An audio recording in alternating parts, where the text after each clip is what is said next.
"Give me some water," my 5-year-old grandson said as he stumbled into my house after walking for 2 hours in 105 degrees Fahrenheit heat. His face was beet red, and sweat was pouring down like a waterfall. Confused, I asked, "Where's your mom?" He burst into tears and said, "She's all dried up at home." I rushed to my daughter's house. There, I found her emaciated and collapsed.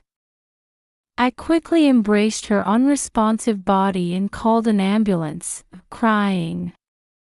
My husband passed away in an accident when our daughter was 5 years old. People often suggested to me, "Why don't you remarry?" But I couldn't bring myself to do that and focused on raising my daughter, Dakota.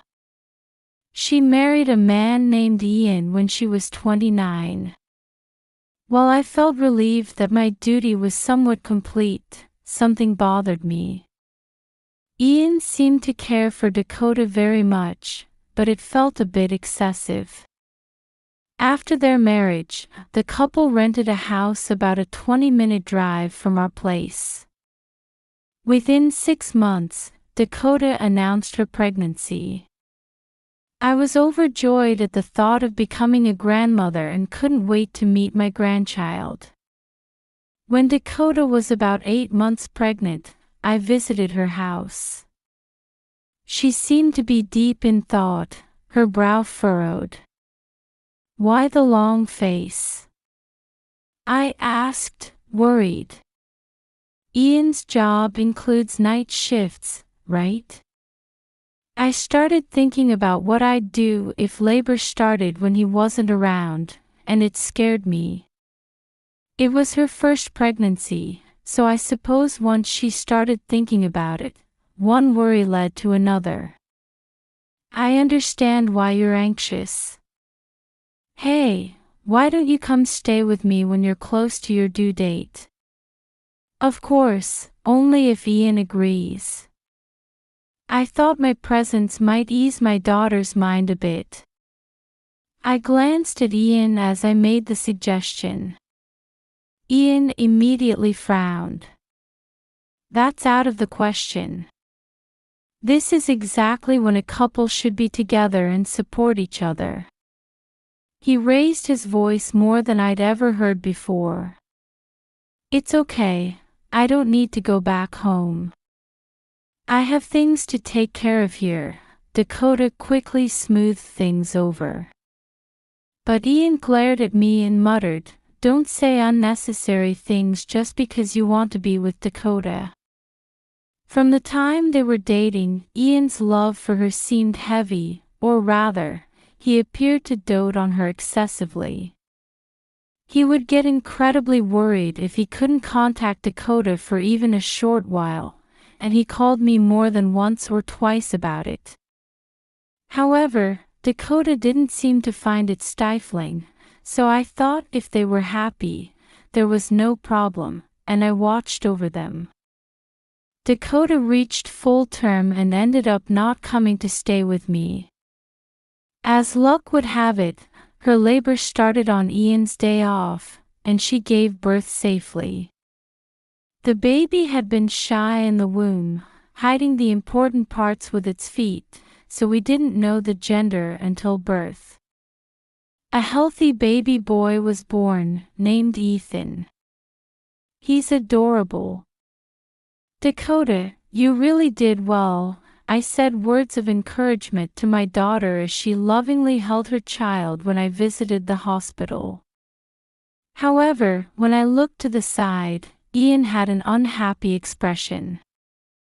I thought Ian must be tired too, as I'd heard he had been holding Dakota's hand throughout her labor. "I wanted a girl." "What did you say?" I thought I must have misheard Ian's mumbled complaint. "I said, I didn't want a boy." He stood up from his chair and raised his voice. "Rather than the gender, we should be grateful that the baby was born healthy," I said to Ian, surprised. He muttered, "You're right," but for some reason, he looked sulky. Still, I wasn't too worried, thinking he would come to understand the cuteness of his child as they lived together. After Dakota was discharged from the hospital, I often went to my daughter's house to help with household chores and childcare. One day, I was surprised to see Ian not trying to soothe Ethan when he was fussy. Even when Dakota said, "Could you hold him for a bit?" Ian didn't even look up from his smartphone, pretending not to hear. I felt uncomfortable with his behavior and talked to my daughter about it. He seems to have been quite shocked that the baby wasn't a girl. But I think he'll come to love him soon. Are you sure you're okay? Dakota nodded with a slightly troubled face, but I worried that only her burden would increase. However, I heard that by the time Ethan was 6 months old, Ian was taking him for walks and even bathing him. I thought he had become a very good dad. Men take time to become parents, so I had high hopes for the future. I was completely at ease thinking this way. But that only lasted until Ethan turned 2. As Ethan grew, Ian began to show a cold attitude again, leaving all childcare to Dakota. Ethan was in the midst of his terrible twos at this time, so perhaps Ian got tired of it. I asked my daughter about his behavior. He's just been busy with work lately and doesn't have much energy. He still loves Ethan. But isn't it wrong to be cold to a child just because you're tired? Dakota fell silent at my words.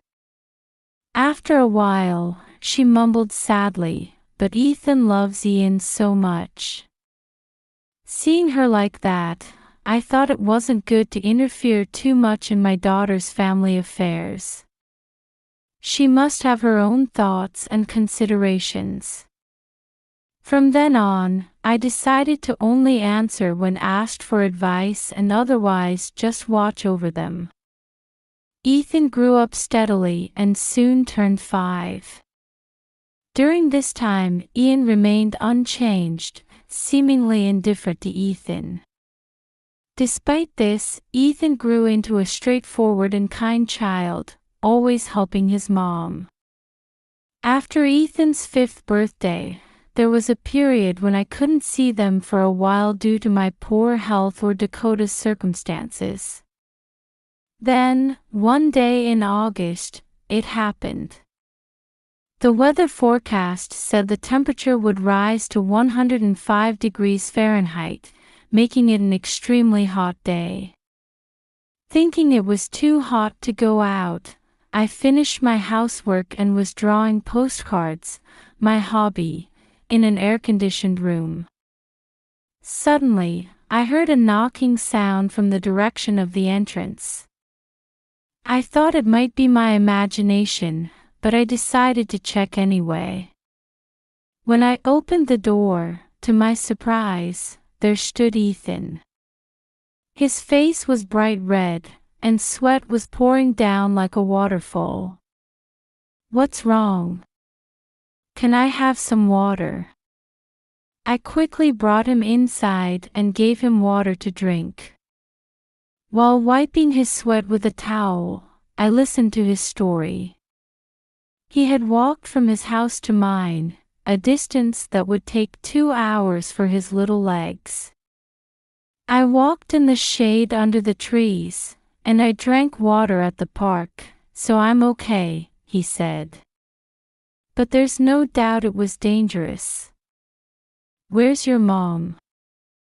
I asked him, thinking there was no way Dakota would let her 5-year-old child walk alone in the scorching midsummer heat. Ethan began to cry, tears rolling down his cheeks. "She's all dried up at home.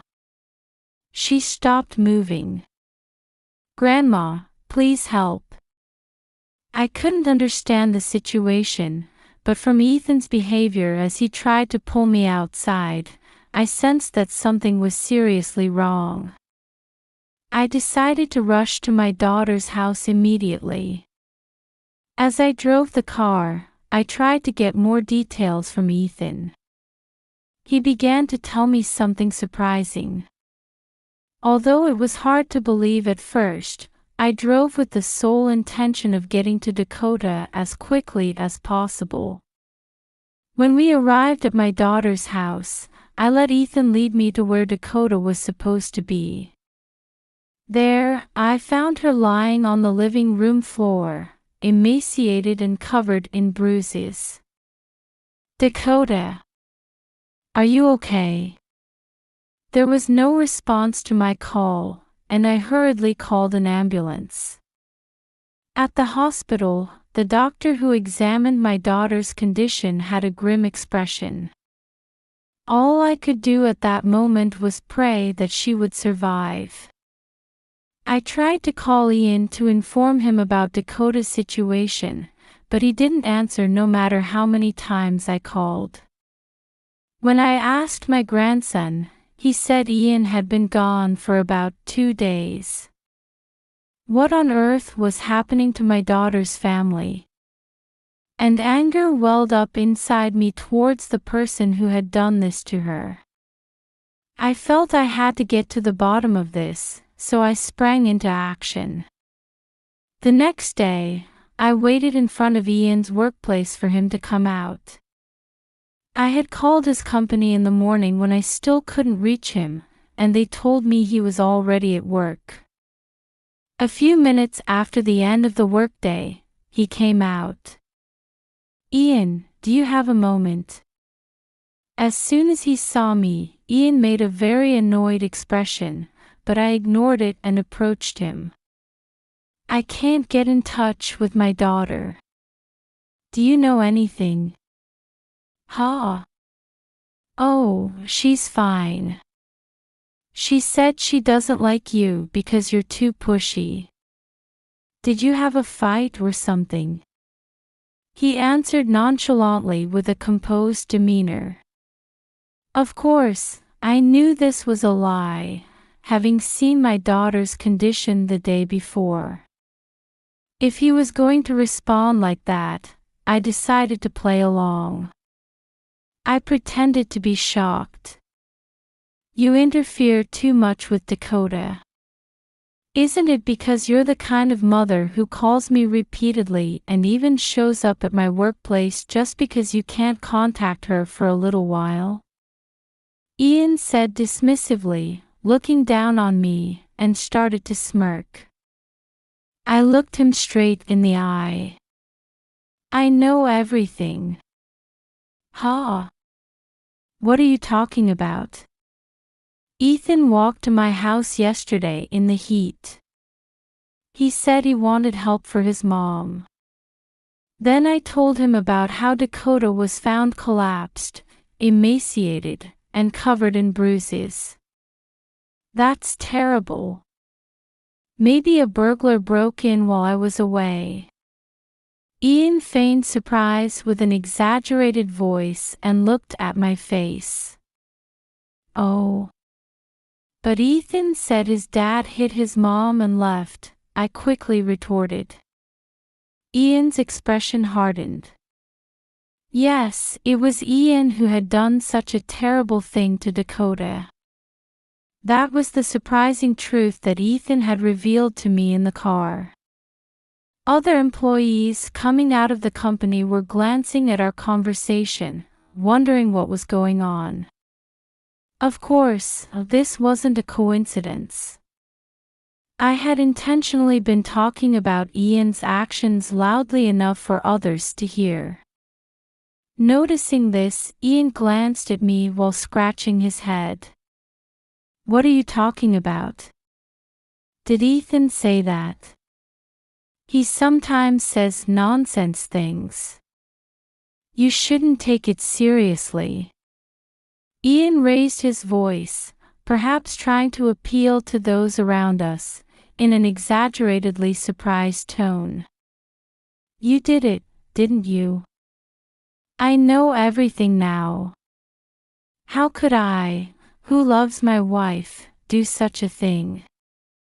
He maintained a strong attitude, trying to deny everything, saying, "Stop making false accusations." I took out my smartphone from my bag and decided to show Ian a certain video. "Can you still deny it after seeing this?"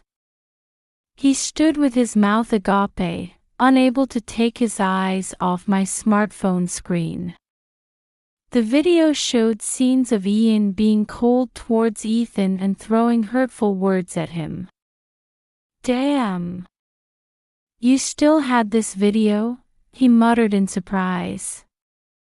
Seeing that he had quieted down a bit, I decided to start Ian's punishment. "It seems Dakota couldn't stand your attitude towards your child anymore and was collecting evidence for divorce. How do you know all this?" "So you hid my daughter when you found out you were about to be divorced, right?" As I pressed him, Ian stepped back and fell silent. My words caused the employees watching nearby to start murmuring. This seemed to bring Ian back to his senses. He desperately tried to correct himself. "That's not it. This is just discipline for Ethan. Isn't it normal for parents to want their children to grow up properly? The idea that I hit Dakota must be your delusion or something," he said with a snort. Since this was going nowhere, I presented a document to him. "Enough. What about this?" Ian stared at the paper, reading aloud the words, "medical certificate," written on it. "That's right. It says bone fracture and dehydration, doesn't it?" Ian was sweating, perhaps feeling cornered. He wiped the sweat from his forehead and asked me, "Huh? But Dakota is alive, right? How dare you ask that so lightly? It's the worst. Her life was in danger. Take the consequences of your actions more seriously." Thanks to the doctor's desperate treatment, my daughter had managed to survive and recovered enough to speak. That day, Ethan was staying with Dakota at the hospital, saying he wanted to be with his mom. The doctor in charge said she might have been hit with considerable force. Ian seemed to be thinking about something, staring at a single point. However, after a while, he burst out laughing. "It's all her fault. I'm not to blame at all." Ian started talking as if intoxicated with himself. Apparently, he liked my daughter's face and wanted a cute daughter who looked just like her. However, when the child turned out to be a boy, he was disappointed. Until the boy was about a year old, he looked like Dakota, so I thought I could love him and made some effort. I even bathed him a few times. "Then why did you start being harsh to Ethan again? Isn't it obvious?" He gradually started to look like me, becoming more masculine, and wasn't cute at all. I was speechless when I learned that he had been cold to Ethan for such an absurd reason. So I suggested putting Ethan up for adoption and having another child. We could keep trying until we had a girl. I felt terrified by Ian, who was grinning while casually talking about something unthinkable and horrifying by normal standards. But I couldn't show fear here, or I wouldn't be able to carry out his punishment. I took a deep breath to steel myself. But my daughter refused that proposal, right? Of course. There's no way she could accept such a suggestion. It was then that Dakota decided to leave Ian. From that point on, she had been working behind the scenes towards divorce, recording evidence on video and such. However, one day, Ian accidentally discovered a hidden camera set up in the living room. Moreover, he found an already filled-out divorce paper in a drawer. I was shocked. When I questioned my wife about what was going on, she said she was planning to leave me. I got furious at Dakota for bringing up divorce when I love her so much. Enraged, Ian hit Dakota, beating her badly while yelling, "Repent," and then left the house. Ian had also taken away Dakota's smartphone so she couldn't call for help. By the way, this happened 2 days before Ethan came to me for help. The video I showed you earlier was from another hidden camera. It seems Dakota was thorough in her preparations. How cunning. In the first place, it's because she dotes on Ethan that things went wrong. What's wrong with that? It's natural to dote on your own child. That's what I don't like. Ethan is always clinging to Dakota. Ian said this as if he was stating some obvious logic, without changing his expression. I was so shocked that I couldn't find the next words to say. What he was saying was nothing but jealousy. This man in front of me hadn't fully become a parent and seemed to be saying that he should be Dakota's #1 priority. On the contrary, Dakota was trying to fulfill her responsibility as a mother. Despite the pain all over her body from Ian's violence, she continued to smile and say, "I'm fine," so as not to worry Ethan. She desperately continued to take care of the child, but that day, the pain finally reached its limit, and she lost consciousness. For 2 days since being beaten, she hadn't been able to eat or drink anything. That's why she became so thin and emaciated, and was diagnosed with severe dehydration. In any case, Dakota's life was saved because Ethan came to me for help. Dakota is going to consult with the police and a lawyer. What? It's a marital issue. Isn't it weird to involve others? No, this is a proper crime. What you've done will be exposed to many people and judged under the law. Face the severity of your crime. At this point, he seemed to finally understand the situation he was in. But I didn't mean any harm. That's right, please persuade her. If you talk to her, she might change her mind. Ian clung to me, crying, but I pushed him away. He was muttering and hanging his head, but the punishment wasn't over yet. I had a final trump card. For someone who liked Dakota's face so much, you've done some pretty low things. Ha! I thrust several photos at Ian, who let out a stupid-sounding voice. As he stared intently at the photos, Ian froze, muttering incomprehensible words. You probably didn't think it would be exposed to this extent, did you? Even your affair. Those were evidence photos of Ian's infidelity. As it turns out, when my daughter was thoroughly investigating Ian, she discovered that he was having a relationship with another woman.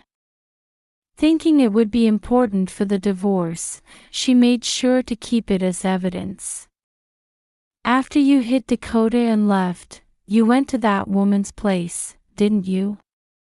I couldn't understand his nerve, how he could cheat while subjecting my daughter and grandson to such terrible treatment with his twisted love. It seems Dakota plans to demand compensation for the affair in addition to her medical expenses, so be prepared. Of course, there's child support for Ethan too. As soon as I mentioned money, he snapped back to reality and again clung to me, saying, "Please help me."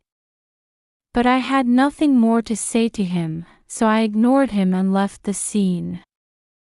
Among the employees who had been watching, some applauded me, while others threw words like "pathetic" at Ian. After that, Dakota and Ian's divorce was successfully finalized. Dakota filed a police report, so Ian was questioned and then arrested. The case was later settled out of court. Dakota demanded a lump sum payment from Ian for the affair compensation, medical expenses, and child support, totaling $100,000. Ian apparently borrowed money from various sources to pay it. Because I had confronted him in front of his workplace, someone who witnessed it recorded and posted it on social media. It spread rapidly, and eventually, Ian's name was identified. As a result of this commotion, he was fired from his company and became unemployed. I heard rumors that he's now working day and night at day labor jobs to repay his debts. Dakota was safely discharged from the hospital and decided to move in with Ethan to my house. Ethan, who has been gradually regaining his energy in our daily life, takes care of Dakota despite his young age, making even us observers feel happy. From now on, I want to provide as much support as I can while prioritizing Dakota and Ethan's health and happiness.